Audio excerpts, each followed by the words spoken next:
Hello everyone, panibagong video na naman ang ating matutunghayan ukol sa pamahalaan at isyu na ating kinakaharap ngayon. Ang pag-subscribe mo sa aming channel ay pagsuporta mo na din sa mahal nating Pangulo. Ang layunin ng channel na ito ay ibalita ang dapat malaman ng taong bayan na hindi pinapalabas sa TV at mainstream media. Salamat sa pagsuporta. Na kailangan bago po mabigyan. Oh, sabi nyo sa polisiya nagbago pero bakit yung Brown Avitum nabigyan nyo? Hindi naman sila nagmamanage ng COVID. Maaari pong sila ay nabigyan nung una pa bago pa po nagkaroon ng pagbabago sa polisiya. O ngayon, nagbago ang polisiya. Pwede nyo bang i-withdraw yung perang yon sa mga institution na binigyan nyo? Meron po tayong, Mr. Chair, meron po tayong tinatawag na liquidation process. Ano?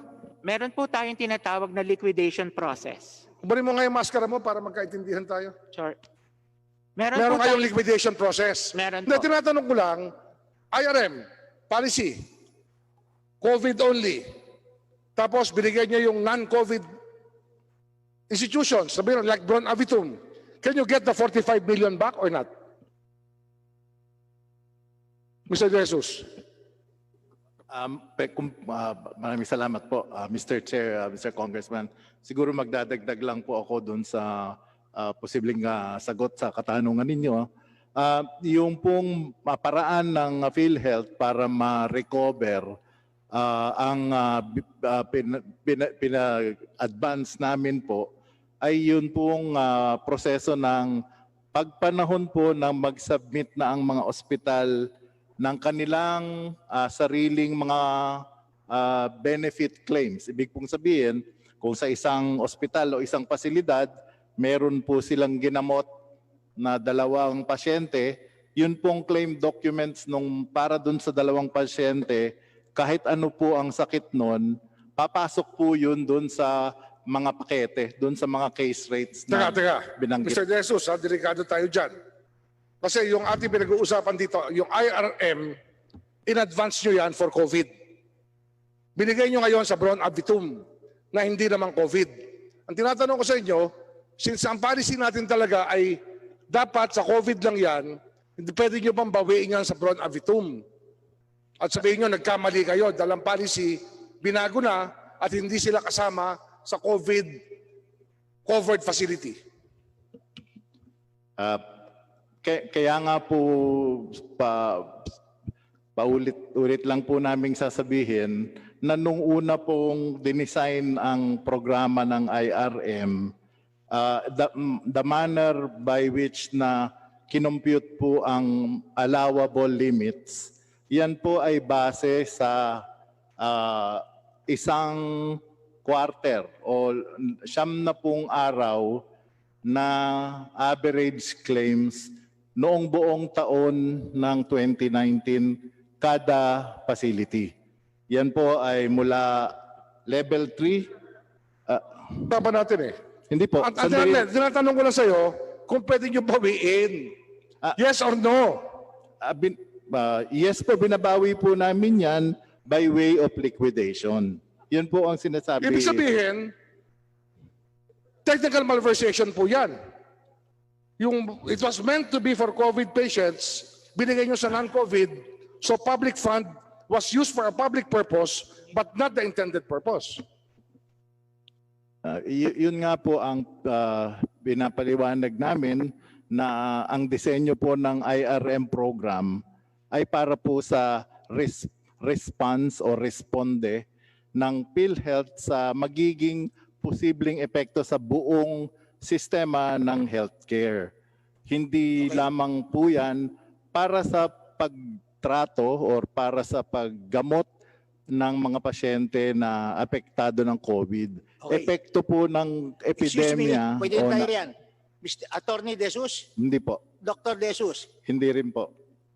Okay, Mr. De Jesus, nililinaw lang natin. Yung policy nyo sa COVID, IRM, pwedeng gamitin ng healthcare institution to claim even benefits arising from non-COVID cases. Tama po. O, tama. So sa madaling sabi, sa ngayon, ang policy nyo ay basta binigyan nyo ang isang public or private hospital, kahit na sila ay walang ginamot na COVID patient, pwede nilang i-charge sa IRM. Tama po. O, Yun po tama, ang, okay. yun po ang Sa madaling pagkakadesign. sabi, nakikita natin kung ganong karami ang COVID cases na tumataas. Pwede bang baguhin nyo ang policy na yung binigay nyong IRM, pwedeng gamitin lamang sa mga COVID cases? Pwede po namin gawin yan. Pwedeng gawin niya kasi kanina nalilito kami. You want to address not only the COVID cases but even the emergency cases. Pero ang tanong ko, isang pasyente may sakit sa puso, na-confine ng 3 araw, hindi nakapag-test, entitled ba siya sa COVID rate nyo? Kung pagbabasihan po ay yung programa, Wag na yung programa, yung ruling nyo na, yung circular nyo. Heart patient na confine sa ospital, hindi na test, namatay. Magbabayad ba kayo ng expenses? yung pong kung paano siya ginamot, yun po ang papatakan niya na Papasok ba siya sa IRM sa inyong COVID case? kung hindi pa po napapalitan ang aming polisidad, covered po ang kumbaga papatakan na In other words, Okay. case. Follow up lamang. Meron kayong circular 2020-009. Ang nakalagay dito, kinakailangan ay COVID na bago mag-apply itong ruling nyo. Tama ba? Mari po bang Ito, circular. Sir Jesus, in addition to the point na sinasabi ni Congressman Barsaga, I have here your minutes. Ang minutes nyo rin nakalagay COVID. Si BM Kaya Mercado pa yung nag-point that this should be the biggest hospitals handling COVID patients, other hospitals handling COVID patients, and those facilities that are preparing to cater to COVID patients. Nowhere in these minutes and the circular na sinasabing pwedeng iba. May I return the Mr. floor Chairman, to the Honorable... Gusto ko lang linawin. in other kasi words, Mr. naguguluhan Chairman, ako sir, sa mga sandali sagot. lang, PD, no? In other words, pinanindigan nyo na yung IRM, pwede nyo bigay kung kasino nyo gustong bigyan kahit hindi COVID-related. Kaya na sinasabi nyo. Yun po ang pagkakadesign. So, Tama po yan. sinasabi nyo na yung pera ng taong bayan, bahala kayo mag-dispense. Kahit ano pang patakaran, kayo gumagawa ng patakaran kung ano gusto nyo masusunod. Yun ang sinasabi nyo. Hindi naman po. Okay, thank you, Mr. Chairman. Mukhang ganun nga ang lumalabas. Kung trip nilang bigyan, bibigyan nila kahit na violative kasi they're in the business of dispensing money and not taking care of the actuarial situation of Philhealth. Mr. Aragona, tama ba yon? Mr. Chair, Sino yung actuary? Yes. Mr. Jago, tama ba yon? Yes, Mr. Chair, Mr. Congressman. Yes po, pero because this will be liquidated by claims po. So it is within the budget naman po ng Philhealth. In summation lang, Mr. Pero Chairman, budget- the point that I'm making here is Mr. Chairman, support lang sa sinabi ni Congressman yung Remulla. insurance, ito lang, no? Yung Okay, insurance sige, Mr. Chair. companies kasi, yung mga private insurance companies, they're in the business of denying claims. Deny first, then ask questions later when they appeal. Ang PhilHealth naman, sige, bigay natin ang bigayan. Hindi naman natin pera yan eh. Kumikita yung mga kaibigan natin, kaya bigay natin doon. Ganun ba yun, Attorney Del Rosario? Bigay natin na ibigayan kasi bibigyan naman ng subsidy ng taong bayan yan, nagbabayad naman ng premium ng mga tao, kaya hindi natin kailangan ingatan nung babayaran natin. Bayaran natin lahat yan. Kumikita nga mga kaibigan natin. Ganun ba yun, Attorney Del Rosario? That is not correct, Mr. Chairman. I think the policy of the corporation is really to assist the hospitals and other healthcare providers during this time of pandemic, hoping that the assistance will redound to the benefit of our members. But to address your question whether... Na, Mr. Chairman, ito na lang, Sir. no? Para lang, bibigyan ko lang, ipo-profile ko lang to, no? I would like to request that all PhilHealth payments, orderly lang pagkagawa, no? By the year. Sa lahat ng ospital sa Cavite, public and private. Pwede isabit lang dito para I would know the profile of each institute na binayaran ng Philhealth. And I will prove my point with that, Mr. Chairman. Thank you. Mr. Chair, For the last, ano lang, 7 years na lang. So, the last 7 years, lahat ng Philhealth payments na ginawa, na binayad sa lahat ng public and private hospitals sa lalawigan ng Cavite, gusto kong kunin yung record ng Philhealth. Pwede nyo bigay sa akin yan. Mr. Chair, maikling, Thank you, Thank you, Honorable Mr. Chairman. Remulla. Yes. maikling manifestation lang ng about Go dun sa binanggit ni Congressman Remulla kanina na binabanggit niya yung mga in relation dun sa mga HCIs na related sa mga COVID, hindi nalagyan out of the 711. At andito po yung mga listahan, Mr. Chairman. Yung testing laboratory provider natin na meron ng accreditation sa kanila, yung mga community isolation units natin na ay accredited na rin sa kanila, ay hindi nila nilagyan ng pondo. Samantalang yung mga HCI na hindi naman related nga sa COVID, ang lalaki. Mr. Chairman, the reason why tayo nagkakagulo dito, kasi nga hindi nila priority yung mga facilities na dapat lagyan. Kaya Mr. Chairman, I agree with the observation of Congressman Remulla as well. Just a follow-up. Thank you so much. Yung bang pag-apply sa IRM tapos na?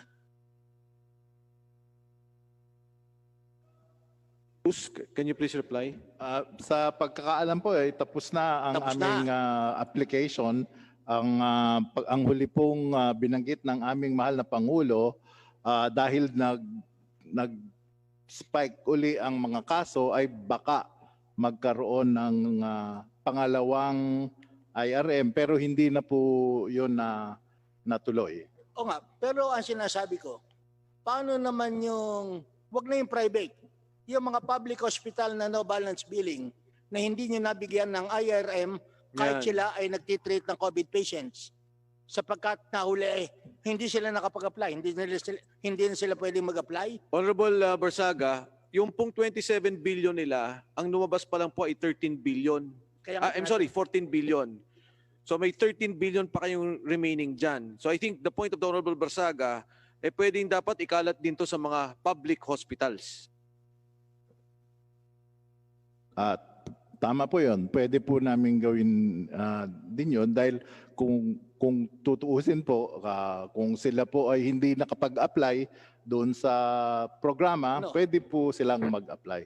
At pwede po ba You na must have a COVID-related policy on lang? Teka, Doon sa out of Honorable 15 billion. Dan, 1 minute. Go ahead. Dapat magkaroon kayo ng policy. Hindi yung po pwede. Kasi ang sinasabi ko, meron tayong IRM. Isang private hospital nag-claim na ng benefit payment sa inyo for the IRM. Ibig nyo, ano ang maging policy nyo? Magre-reimburse ulit kayo to cover up for the initial IRM o tigil na muna? Tigil muna Mr. Chair. Okay, 1 minute. Go ahead. Dili namin ko lang po ulit, no, at siguro dadagdagan nung aking SBP sa Health Finance Policy. Ang programang nga po ng IRM ay nakadesenyo para sa... Simple yan, tanong ko. Naglabas na kayo ng 27 billion. Opo. Siyempre, magke-claim sila ng benefit payment at ito ang sinasabi nating part of their reimbursement. Kung ang isang private or public hospital binigay nyo ng 100 milyon, pag nag-claim to ng reimbursement, babawasin nyo doon sa 100 million. Opo. Okay. Kung matira halimbawa 60 million, mag-additional na naman kayo ng 40 million to make up for the initial IRM of 100 million? O hindi na muna? Hindi po. Yun po ay magiging obligasyon namin kung halimbawa sa example po ninyo, nabigyan namin sila ng advance na 100, sila po ay nag-claim ng 160. No, 40 million lamang. Hindi po namin sila bibigyan ulit dahil hindi pa kung po... maubos na yung 100 million, magbibigay na naman kayo ng IRM o hindi na? Ito, sandali lang po. Nagbigay po kami ng 100. Okay, nagbigay kayo 100 million. Ang Na-claim nagamit na po, sila ng 100 million. Mag-advance pa ba ulit kayo under the program of IRM ng another 100 million? Hindi po. Hanggang isa lang po ang programa namin ngayon. Kung sila po ay magke-claim ng mas malaki kesa sa nabigay, dadaan po yan sa normal na proseso ng aming claim. Honorable You have to Barsaga, benefit yung pong 27 billion kasi kinalat na po sa ospital, IRM. Opo.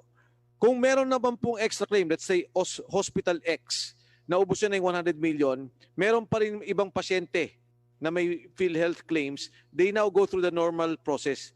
They cannot avail of the IRM process. Opo. So sa madaling sabi, itong IRM nyo, isang bigay lamang. There will be no additional IRM.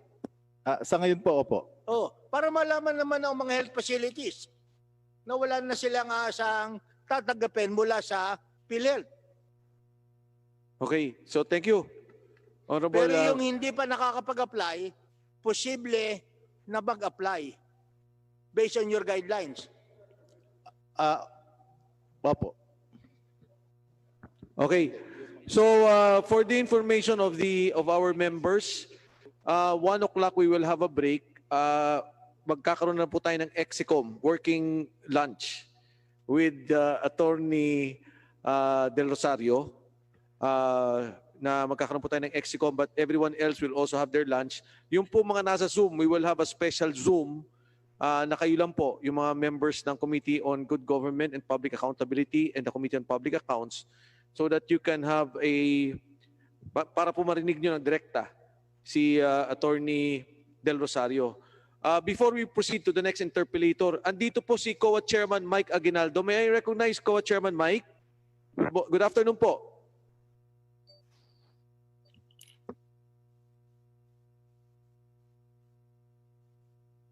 Do we have Chairman Mike Aguinaldo? Mr. Chairman. Magandang hapon po. Yes, magandang hapon, Mr. Chairman. Mr. Chairman, tanong lang kasi nung last hearing namin, ang sabi po ng PhilHealth, yung po mga notice of disallowances po nila, hanggang ngayon nakapending po sa inyo. Ito po bang notice of disallowances since 2013 po to? O ito lang hong recent? I don't have the list with me right now, pero we have a list of those. But predominantly, yung mga notices of disallowance nila pertain to benefits. Yung mga benefits that were given to the employees above and beyond what is allowed by the GCG. Sige po, Chairman Mike.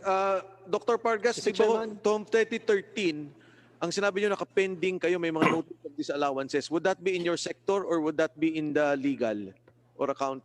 It's with our finance. Finance. So, Mr. Limsiaco. Mr. Limsiaco. Yes, sir, Your Honor. Ano yun, sir? Anong tanong po, sir? Yung 2013 po na ba na mga notice of disallowances, 2013, 2014, 15, 16, yung po ba ay na-cure na yung mga overpayment sa mga benefits o pending po yun sa COA?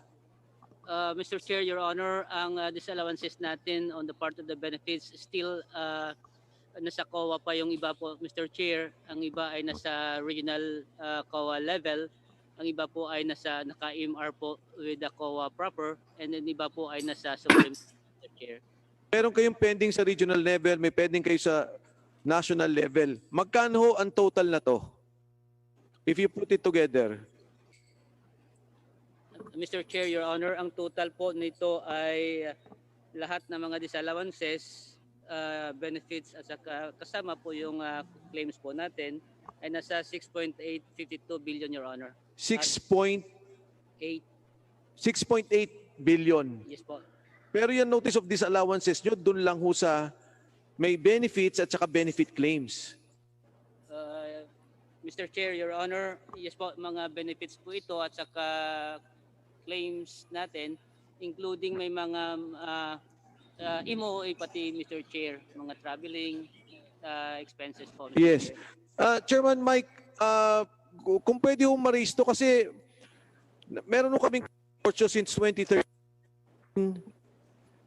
16, 17, no? Itong 18 ho natin, basta rin ho yan recently. Parati pong findings ninyo may overpayment na sinasabi on the benefit claims. Paano po natin iti-treat yun? Kasi ito naging 6.8 na of disallowance. You think it would be bigger than the 6.8 disallowance.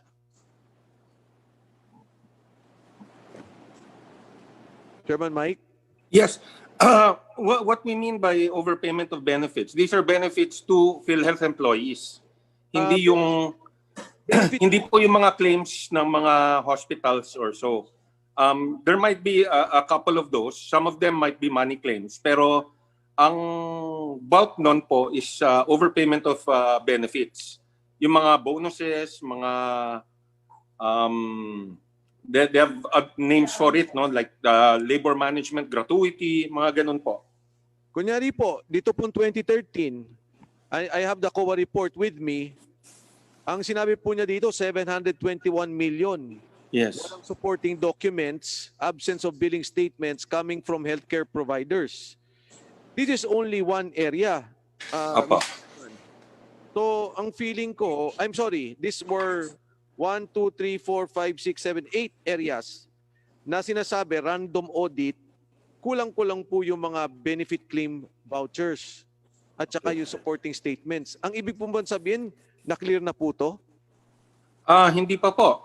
Unless there's been if there's a disallowance that has been issued, may first level of appeal po yan that goes either to the regional director or the cluster director as the case may be. And then kung may decision na yung regional or cluster director, appealable po yan sa commission proper. So there's a two-step appeal process po. Yes, Chairman Mike. Kasi po ang sinasabi po ni Mr. Lim Siaco, ang disallowance na lang po natin from PhilHealth is 6.8 billion. I would think if I put together or you will do a thorough audit of every year from 2013 to 2017, mas malaki po ang lalabas ditong mga problema in terms of overpayments.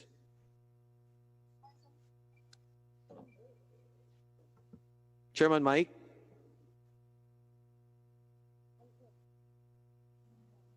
Okay. Nawala si Chairman Mike? Yes po. That's possible po. So, yun nga po, ang binabanggit ko ho, yung 2013-2014, mukha hong hindi thorough yung naging audit natin because it would seem, dun po sa latest report na 6.8 na lang ang pending, may hindi po mga na-review na tama. Well, that's possible because in the regular course of the audit, hindi naman tinitingnan po lahat. They just do a sampling. And then it's only later that they decide whether to do a thorough special audit. Matagal ko kasing proseso yan yung special audit because they go through each and every payment that's made. So it's very time consuming, it's very labor intensive. So possible po yan. Thank you, Chairman Mike. Ito na lang po, last question na lang before I proceed to the next interpellator. Sabi po ni Mr. Dr. Pargas, pagka-suspect sa COVID, they can avail of the 43,000. If they are only a suspect, they can already avail of the 43,000. That is very, very dangerous, Chairman Mike. Even if their policy would say so, baka po sumos madami pang COVID sa PhilHealth kesa doon sa mismong record ng DOH. What is your opinion on that, Chairman Mike Aguinaldo? Yeah, well, first of all, it would be a policy matter. And so the first question you ask would be, was the policy properly approved? Is the policy actually consistent with law? So that's the first hurdle. The second, of course, would be looking at the actual utilization, no? Which you just mentioned. No? Does it tally with the numbers from the DOH? If not, why? What explanation can they proffer for that? So, yeah, I can understand how you can see it as being something that could be or would be problematic. Thank you, Chairman Mike. Maraming salamat. And I hope within this level, Dr. Pargas, I will not accept, I will definitely oppose, and I will file a case against PhilHealth if you use your RIM for suspected cases. Because under your policy, it should be positive. Kailangan po positive. Marami din po nag-positive na hindi nag-avail ng IRM. Marami nag-positive na hindi nagpunta ng ospital. Ang danger ko dyan at ang worry ko dyan, if the funds ng 37 billion ay sasabihin na suspect ka lang, pwede mo nang gamitin, delikado po yan. Yan po talaga. Yan na yung danger natin na talaga mauubos yung pondo natin pagka sa mere suspicion or at least nilista lang ng ospital, again, as I've said in the past, with the connivance of our Philhealth officials, then we have a problem. DS Mr. Chair, Fernandez. may tanong lang ako kay Chairman Mike. Isa lang po to tungkol po sa Chairman, tungkol dun sa internal audit that was conducted by COA, specifically on the information and communication technology, and they have already answered, no, yung kanila pong mga observation po ninyo. So ang tanong ko po ay meron na po ba kayong rejoinder doon sa kanilang pong mga sagot? Are you referring to the IT audit Yes. that was done recently? Yeah, yung pong recently Yeah. lamang po na Actually, for information lang po, that audit was actually done by the Internal Audit Service of Philhealth, hindi po COA, because what I was told by our resident auditor there is that hindi daw natuloy yung project. It was at the proposal stage. And so hindi pa nila ma-review because there was no contract yet, there was no disbursement at all. So hindi pa nila nare-review yung aspect na yon. The report that came out in the papers really came from, I think, the Internal Audit Service in PhilHealth. Okay, pero Mr. Chairman, no, meron lamang akong tanong sa iyo doon, no. With regards dun sa mga ISSP po, ito po yung information system strategic plan nila na approve po ng kanilang board for 2018 to 2020.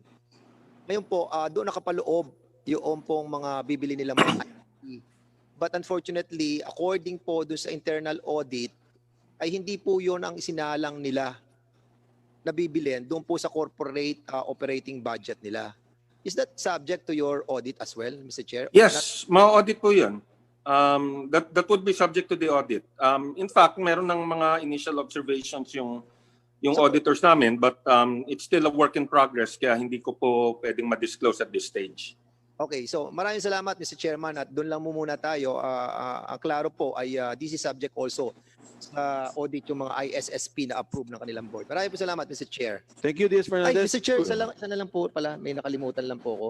Kasi last hearing po natin, hiningi natin sa kanila yung accreditation fee na kung saan ay napapupunta po sa mga bonuses.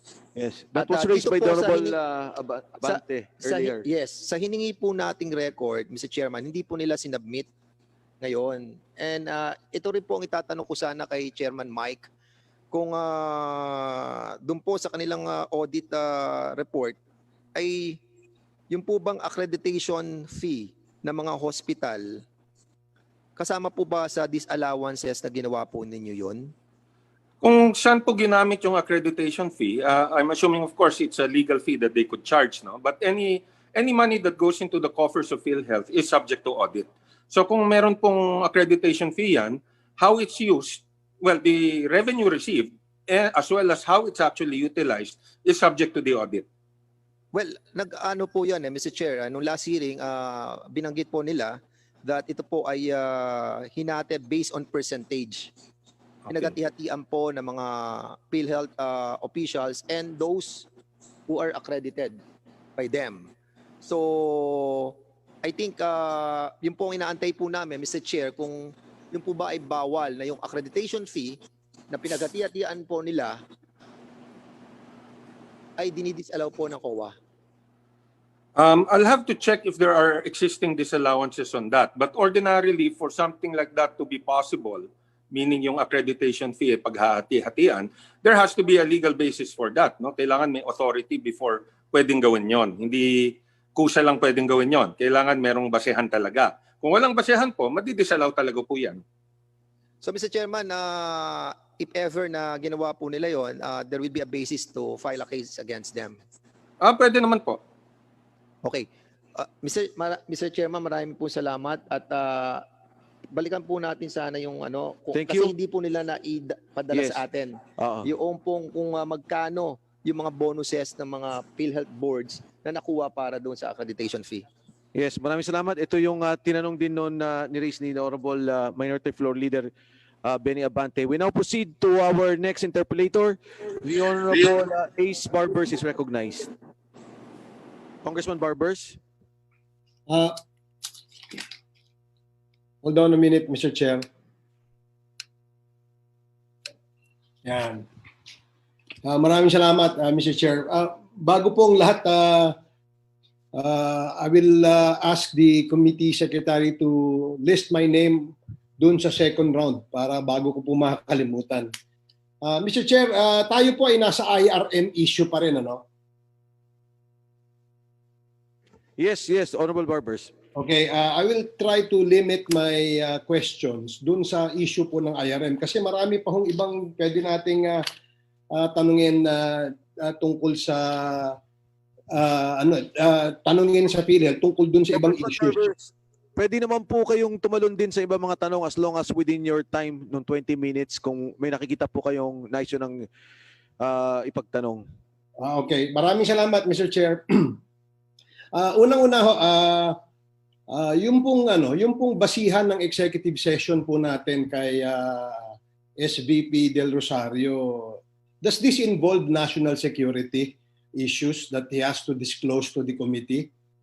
Kasi kung hindi naman po, Mr. Chair, wala naman hong basihan siguro para tayo ay mag-executive session. Unless meron siyang information that might involve national security or if he will